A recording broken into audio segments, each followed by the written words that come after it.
Welcome back to Nightingale's Motorcycle Restorers, Metal Finishers. And today we're going to go some top tips again. The reason I'm going to show, I usually do one every so often. I'm going to show you three at once and probably one more.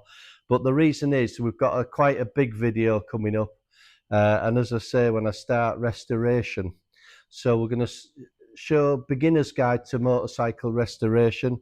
You've got to remember, for people who are watching are new to the channel, which is appreciated, that people are always undecided of what to do. Well, when you've got a fully equipped workshop with everything, because we don't sub anything out really apart from some welding and wheel building, and really because the welding's probably structural and the wheels, you know, we get so many different bikes for restoration that people who know the stuff, we've got a fantastic wheel builder, and he knows all the offsets and everything. So we might get the work for the center hubs, but you know your wheels are done if we're building new wheels up. So back to the tips. Now, the idea I'm showing you three and possibly one more, how to save money, is in the world of restoration.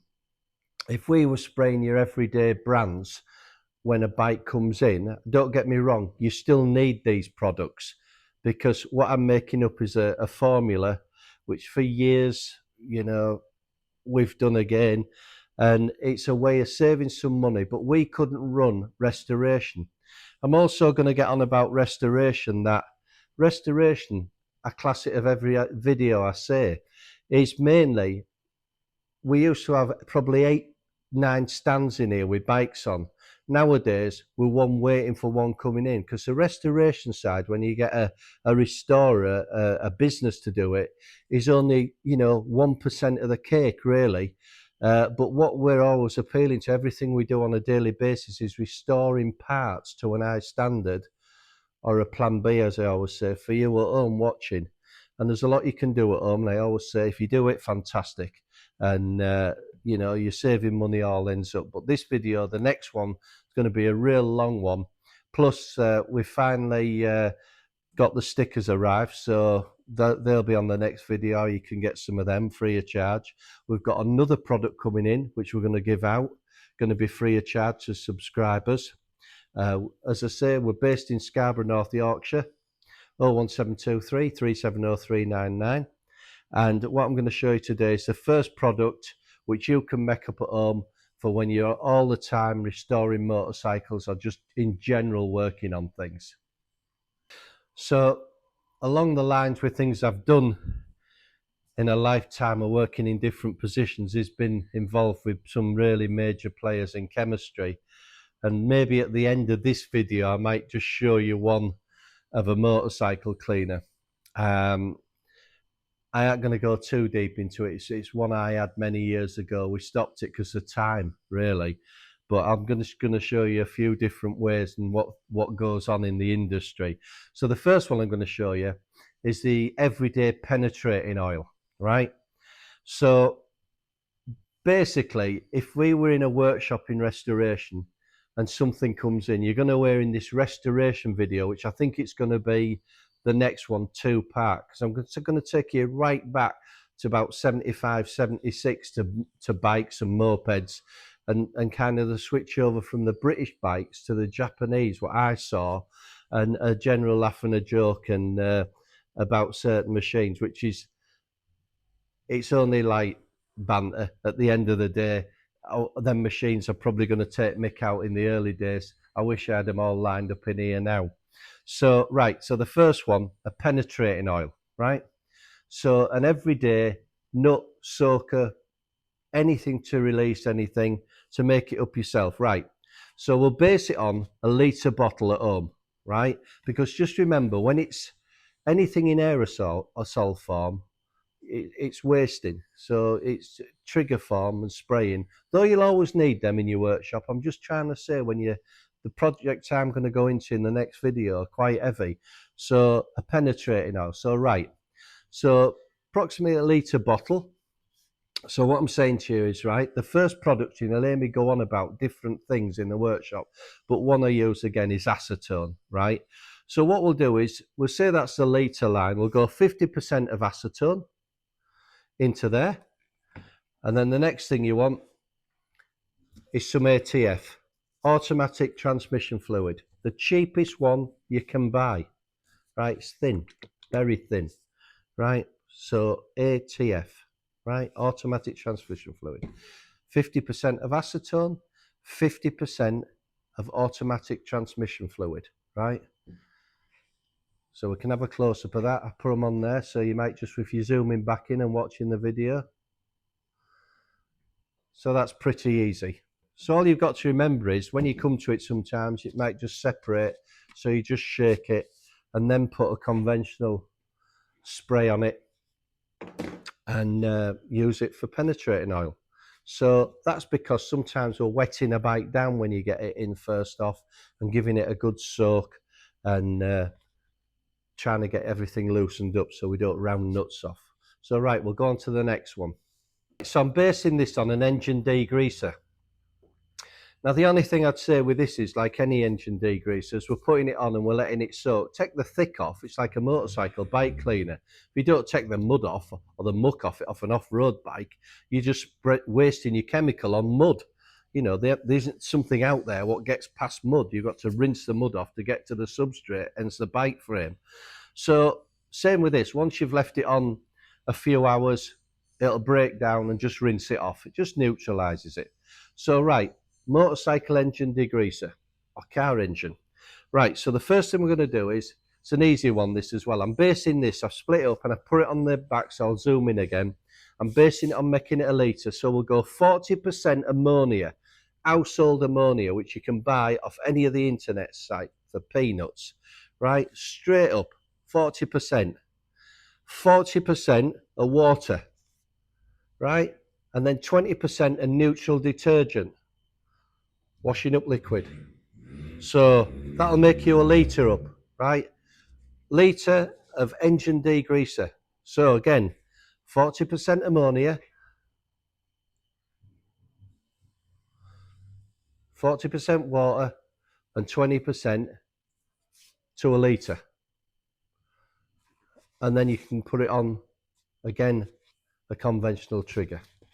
So that's the second one. So right, a real popular one this. Now, in the last two, I've not gone into any descriptions off a data sheet as to what's happening in them, because it's just boring. But this one, I'll just go a little bit into, right? So what I'm saying is a chrome surface rust remover, right? So when I say surface rust remover, I'm not on about heavy rusted bolts or something that we'd have one of my products, which is an inside of a tank. Like if you see when I go through my concentrates here, the super concentrates, they're 100% of everything, right? So they're really heavy acid. So what we're going to talk about is a surface removal. Now there's two ways. Now in the workshop, and if you know me or you've watched my videos, there's a couple of things in a tube which you polish chrome with or aluminium, where you turn into a panda and you get blacker and blacker and you're convinced it's going brighter and you're just going darker or bluing. Now, the reason I don't use them is because for me, they're too heavy for scratching. So when you see me talking about cannons polishing, before I get to a polishing machine on different wheels and different soaps, which we go through, we're trying to take the alloy metal back down with either, you know, very fine, and then we get to 2000, then probably take it to a polishing room and using different soaps. So when it comes to chrome, when you're assessing something, like we've got this chrome bike frame in here. Now the issue here we've got is, and this is why I'm telling you about things, because when you first assess something, saying you've got a motorcycle wheel and it's lightly rusted, and you start going in with a paste, what you're doing is that rust, that surface rust, you're moving it round, right? You're moving it round.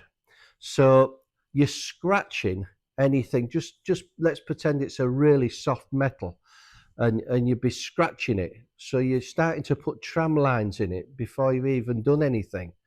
So what you need to do is you need, like with this one here, I could take that some out the paste and start rubbing it, but I'm moving the rust across. I'm moving the metal, the waste across. I'm scratching it, and I'm trying not to, because like this push bike frame's been laid around for a lot of years. And what we've got to evaluate is how much will this come up when it gets to a buffing wheel or polishing, which I'd use another process if you're at home and you haven't got buffing wheels. We've got to see how much of this light rust will come off. So what I'm trying to say to you is you let the chemistry in this case do the job rather than manual at this stage. So this frame would be sprayed, and it will be later on, with a product I always use. And I think at the end of the day, you've just got to give it 24 hours and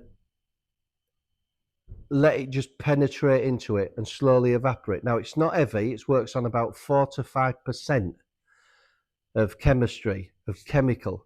So it's oxalic, right? So it comes in a bottle like this, oxalic acid. You can get a close-up of that. Now, the strength of this one is actually 5%, but 4 to 5%, it's fantastic. So what we would do is we'd put that neat into a spray bottle. Obviously, try and not mist as many things as you can when you're playing with chemicals. Or you could put it to a microfiber cloth if it's something like this, and dab it onto it and leave it 24 hours. And what you'll find is, I mean, we'll actually do a bit now while we're talking. I'll just put a bit on. I'll just put a bit on that top frame. I'm just going to dab it because I don't want to bring it across it. So we'll leave it at that. And it's a fantastic way of breaking down. Now, when I go into this restoration projects and showing you what we do, because you've got to remember, it's what you salvage and what you can't salvage, tinware especially. So it's going to be quite an in-depth one. I've thought about this a lot actually, because last night I was looking at different bikes as well. And, you know, a question I kind of get asked is, what would you restore? So I'm going to go into that. If it's your first bike, one you want to just take up a project, or especially if it's something that means something to you, which that goes another stage. So I'm breaking that into 3 categories in that video, which is quite in depth. So we're going to let that go on. And as I say, that med up there gives you another workshop chemical, right, which is simple to use. You've got your engine degreaser, you've got a penetrating fluid, and you've got a mild rust remover. Now, I could go into different things and go on about vinegars and sodas and baselines of things. And as you know, I use a lot of soda powder. The trouble is, you see, with this, when it settles or it doesn't break up, it's got a scratch element in it. And in the formulas of things, it's not always vinegars, mild acids, which work. So with this product, we know when it's left on, even if you've got a motorcycle rim, what's looking a bit hazy and a bit dull, and you put that on and leave it 24 hours, just dab it after 20 minutes, and then if you're spraying it, spray it on and leave it overnight. And when you come to it the next day, you'll start to get a transfer. What you want is, when you do a transfer, you want it to start browning off like that. And if it's browning off after 30, 40 seconds, you know you're on a winner. But this is a slow, so it's chemistry doing the work rather than you just picking that frame up now. I degrease it. I think, right, I'll either hit it with an abrasive solvent in a paste, and you'll never hear me going on about solvents. I mean, abrasive paste. So when it comes to it, I'll break in anything I use this kind of gear for polishing chrome and aluminium, especially chrome. You know, Showtime chrome, microfiber cloths, a bit of lint. You put that on, and you can, as soon as once you've taken a paste across something, you'll have a million scratches in it. You know, it's like if you take a car to a car wash and the brushes, you'll eventually see the ears of the brush pattern on it. So that's your last one of that, and then I'm just going to go on to another one now. I wasn't going to do this one, but I thought I will, to show you a few tricks and on the bike cleaners. We're going to go on to I'm not going to make at this stage a motorcycle cleaner, but I'm going to tell you how I used to make one, or had it made, or there was a formulation that ticked all the boxes. And eventually, once you find the right company, even if you're bottling it or you are adding your own little bit to it, but I'm just going to tell you a few things. Just while I was on about this frame, you know, this kind of gear as well, a metal cutting compound. When you get these kind of things like this, look, have a look in there, right? You see how gentle it is? It's more like a cream. That's the kind of thing as well. You know, when you take this rust off of you, I go on to, before I even come to any, and it's so mild, you see, because we'll have a look at that. I will do that frame and show you when I'll do in fact, we'll do the close up now, and then I'll show you in another video how it's come up, because we're assessing it to see the chrome, what we've got left. So if we have a look right down it close up, you see the customer might say if we can get 90% of this off, he might be really excited about that and keep it as it is. So you might as well see that at the time. But as I say, you want powders, not paste for scratching. So right, so motorcycle cleaner. So I run one for many years under a couple of names, and I'm going to tell you a few tricks with it. Now, what I'm thinking of doing in back of my mind is the next video is the restoration video. So we've now going to sign off some free stickers for subscribers. So we'll tell you about that in the next video. We've also got some other freebies coming from aluminium bottle openers with our logo on it, which we're going to do free to subscribers. Just little bits, and I may even at the end do something this to certain subscribers to show you a motorcycle cleaner, but in a different format of what we're doing. So right, so what we're going to start off with is, if you look at yourselves now, not me, I've got some bullet points here. Right, so what do you want to hear in a good motorcycle cleaner? So if it's motocross or trials or even certain road bikes, does not fade plastics. You happy with that? Does not make paintwork milky or engines, especially like your Triumphs, you know, where you've got a lot of black engines, a bit of mockle, and it goes milky on your bottom of fork legs, like on some nice BMW, expensive road bikes, any bike, all expensive, and it goes milky on you. Does not discolour chrome. Yeah, you go for that, wouldn't you?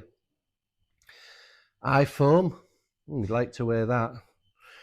And on the motocross version, you spray it, you blast it, and dirt's gone. You just want to be down some wording like that. So right, so what we're going to do is we're going to start on a bike cleaner then. Now this is a bike cleaner. I used to get this in say 205 litre drums.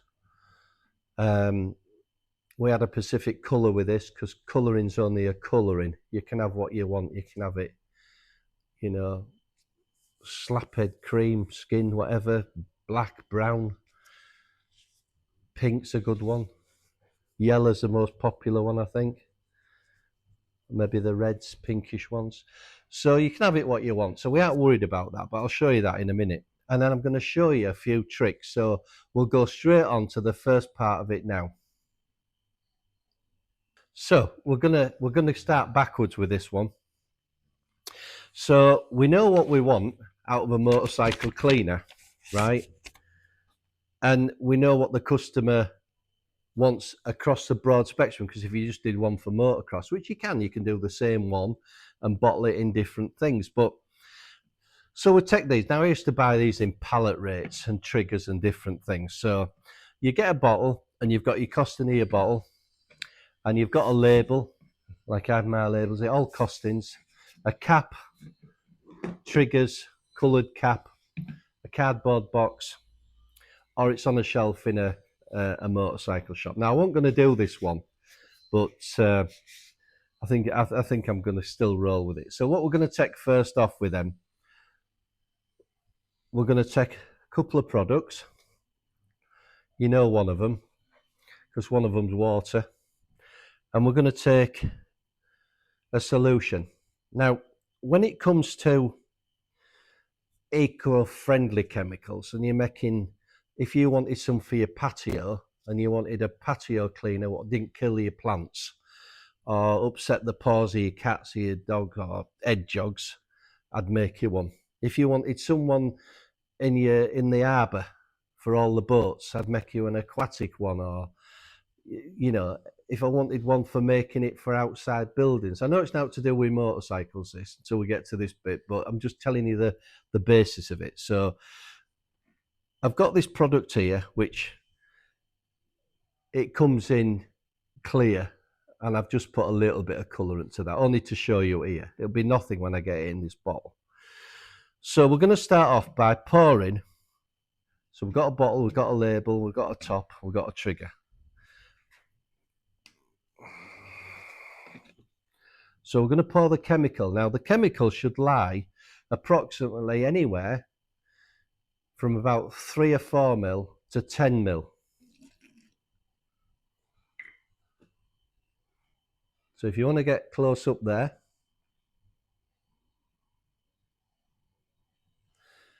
right. So if you think what these cost, you can see why I come under some stick, can't you, for showing you all these things. But remember, you always need an alternative.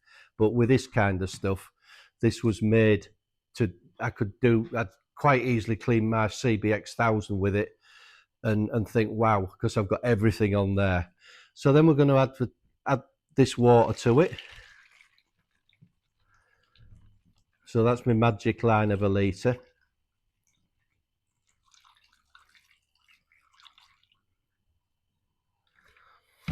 So at this stage, we've got a slight little bit of foaming, which will go to nothing because we've just stirred up that bit of chemical. So you can see with that amount of chemical what's happened. So what you might say is then, the reason this amount of chemical, saying I sent you this off, which I might do these in the future. We'll see when we get up a few more subscribers, because I'm trying to get the stickers out, trying to get a few bits out. If I send you this with a bit of sheet on it and you put that in a bottle, right, you know, so I'm going to tell you in a minute what that costs as well, that bit there. So we take this up to there. Now then, so in this wording here, I've said to you, everything what you want, because you've told me what you want. If you tell me you want it to do something else, I'll just add it to that. I'll just put it in it. But we've covered 99.5% of motorcycles, haven't we, with that? But there was one in here what you wanted to hear, right? You haven't said about, we haven't worried about the colour yet, because I've got some red there, look at that. Bright red. You can have green, anything. So we aren't worried about the colour. So that's what you wanted. But there's one thing you said was iPhone. Now, the other thing, when you get chemicals like this, you know, when I always say when you're making anything or you're using anything or even filling your engine oil up, you know, when someone gives it that extra glug, if it says 900cc and they give it 30 for luck, well, don't, because chemicals don't work like that. Something for luck could turn it the other way and alter pH values, could alter anything. So in a motorcycle cleaner, so this is one you'd go and buy today at about anywhere from £6 to £9 to £12, right? So the reason it's made to this, it does everything on the tin there without doing any damage, but it works. The only thing what you haven't got now is the foam. So what we're going to do is, we've added the chemical to it. So the chemical was 4p, 4p, 4 pennies. That there at home makes you that. Super bike, race bike, motocross bike, ticks everything. But we haven't got any foam. So I'm going to show you the next bit. So we're going to get a conventional trigger. We still haven't added a foam because you want the foam, and people love foam because it clings. If I asked you to do me a thing of a name of a motorcycle cleaner, you know, cling on, foam off, all the rest of it, all the names, right? Somewhere in it, you've got to think what I'd sell. You've told me what you want. and it works. So I'm going to put a trigger on it. I'll come round to the front. Now, remember, this is just a bike what's been cleaned because it's a child's bike. But remember, we haven't made something to take, when we say mud off, well, yeah, take mud off. But if you've got an inch of mud, right, nothing in the world's going to go through an inch of mud. You've got to get to the substrate, hence the motorcycle. If it's a road bike, then you've been out for a ride, you've got, you know, the roads, salts or anything on it, or even in summer with flies, and you want to generally wash your bike down. So we've put a conventional trigger on it, like you buy. So that's now starting to look like the bottle you'd buy, isn't it? So we're going to squirt it on your bike, right?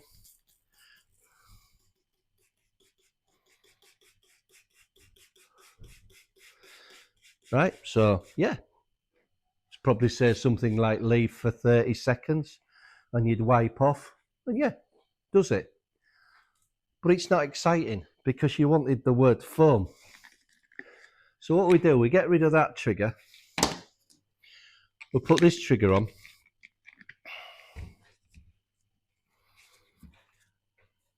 and now I aren't going to put anything in it.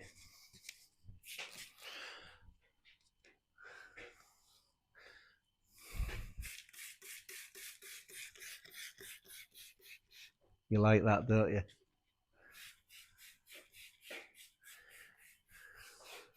It's the same product,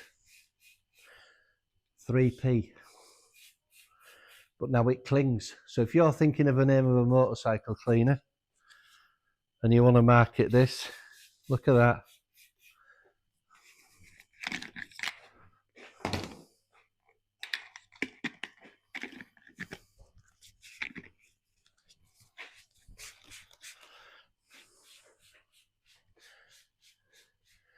You wouldn't buy that, would you? That stuff's crap. Don't work. So another way of looking at things is, if you think of thick bleach and thin bleach, and it's 5% thin bleach and thick bleach, right? 5%, they're both 5%. Which one would you buy? Well, you'd buy the thick bleach, wouldn't you? Just to show you it, I want adding out to it. But it's all water thickness, so if it's your toilet bowl, it's a toilet bowl, and it's a wet film thickness and it runs downhill. So it doesn't matter if it's thick or thin, it's going to run down. It doesn't stay thick and work its way in. It's still 4% or 5%. So if one was £4 cheaper, you'd think to yourself, bloody hell, that's cheap, but it's thin. But if I added a substance, say like, let's just say for instance, a bit of rock salt, and I made it thicker, it's thick bleach. So 5% thin bleach, thick bleach. So it's just things to think on that. So I think you must admit, the thing is, as a sales point of view with any chemicals, the more contact time you can give to anybody, if I said leave for 30 seconds or leave for 5 minutes, well, no one would leave for 5 minutes really, because you don't want something onto your machine that could potentially cause a problem. But in 30 seconds like this, if it works, then you rinse it off with a hose pipe, and it doesn't alter any plastics, and it brings stuff off where you think you've got dirt off, or your swinging arm. Look at that. You know, it works, which is fantastic. And that wouldn't hurt anything, that. So you could bring a super bike or your child's bike, and we've made a chemical up. Now, the only thing I will say is, because this workshop, there's in this side of the business, in the other side, I've got some engineers. In this side, motorcycle restoration and what we're doing here, vapor blasting, soda blasting, walnut blasting, polishing, TLR 200 builders, engine tuning, specialist stuff. There's me, you know, me talking to a camera, bit of Billy No Mates, to be honest with you. So when you come round to taking another project on, I already had a bike cleaner for many years. It might have been under another name, or could have been under one of our names, but it wasn't under Nightingale. If someone comes up with a name for a bike cleaner, remember, look down. The bike cleaner market is saturated. right? That's the trouble. It's saturated, and they all do a good job, right? And you know, this is between us. Just keep it to yourself. This 3p. You've seen the gear, you've seen it work, and I think what we'll do is if we let these videos run a bit longer, and you've started to get your stickers, and you've started to get some freebies, or we've followed the comments and we're doing bits in the workshop, I'll put you back onto that little chrome frame to show you how that's worked. You've got some ways of doing things cheaper. And I have a bit of stick over it because I say if you keep on telling everybody, but you've got to remember, we're based in Scarborough, North Yorkshire, on the coast. If you don't, we're in the sea, literally. Most of my business comes from Wales, Devon, Midlands, sent in, frames, everything.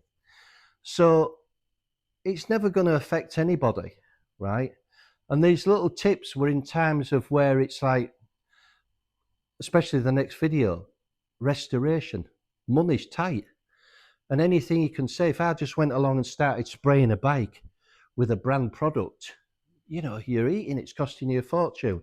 So all the little tricks of the trade, many they've been out there, like the plastic one I've shown you and the accelerators for super glue.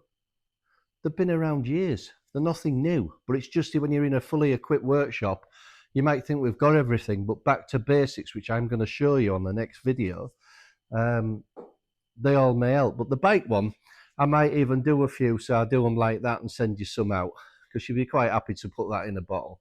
But so the next time you go shopping and you're on the internet, what you need to do is, you need to get yourself a spray bottle with a foam trigger, right? Because you've just seen there the difference. And if I was at a motorcycle show and I foam a bike down, or you got your R1 there, your posh race bike, and you've got all these colours, blacks, or the wheels are coat here, I'm thinking to myself, my restorations, bloody hell, I don't want something that'll take it out. That'll be harsh alkaline. It'll be swinging the other way, which discolours. You don't have to be a brain surgeon.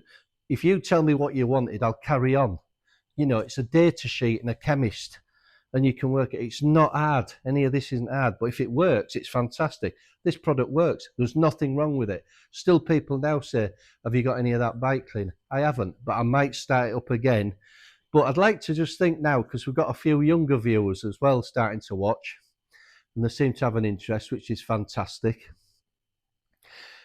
Which surprises me, because I'm going to put into this next video, who's coming in the trade now? What do you be to be a motorcycle mechanic or a finisher? Where do you start? Do you know, if you bring a new motorcycle in here now, and the first 2 hours I'm taking out plastic panniers off it and all the stuff before you even see an engine. We probably won't see an engine, you'll just see black boxes and wiring. Are you an electrician first? Are you a kind of fabrication? What are you? I don't know. I don't know, because the amount of bike shops which are going down sadly lately to put people on there, where do you start off in this game now? I'd love to know.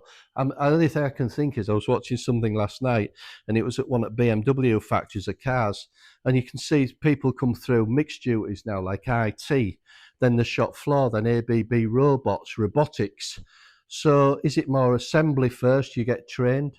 You'll have to let me know. I'd be interested, because I don't know what's at the local colleges now, or where you start off. Oh, to be fair, a car mechanic, what do you start off with now, especially with hybrids and batteries and electric cars? It's a massive field. So till the next one, appreciate you watching these. I hope that's helped you. If you'd like and subscribe, I do appreciate it. I never subscribe to anything, right? Anything I've watched. The thing is, it's a new channel, this. I'm trying to beef it up. As you can see, it's low views at the moment. As the time I get to do things are random. I know that, because if I do that frame, it might pop up in a video next week for you. And only if you've been watching, you'll know where it's got to. If I'm doing some motorcycle frames in this week, they're coming up random as I feel it's worth you watching. Because once you've watched me powder coat something, right, powder coating being the simplest thing to show you.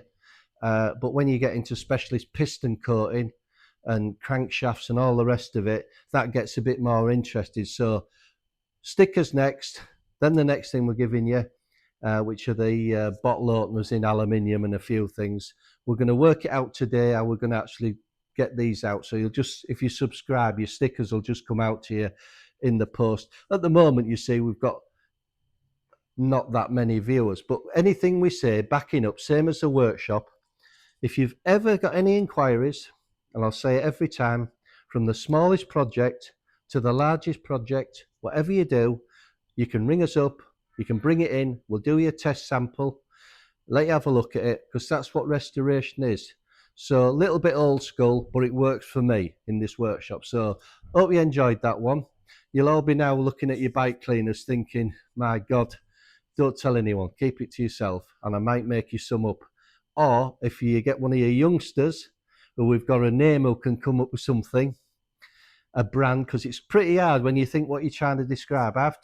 You've told me what you want, I've give you what you want because it works 100%. Now you've got to think of a name. That's the hard bit. So till the next one, thanks very much and I appreciate it.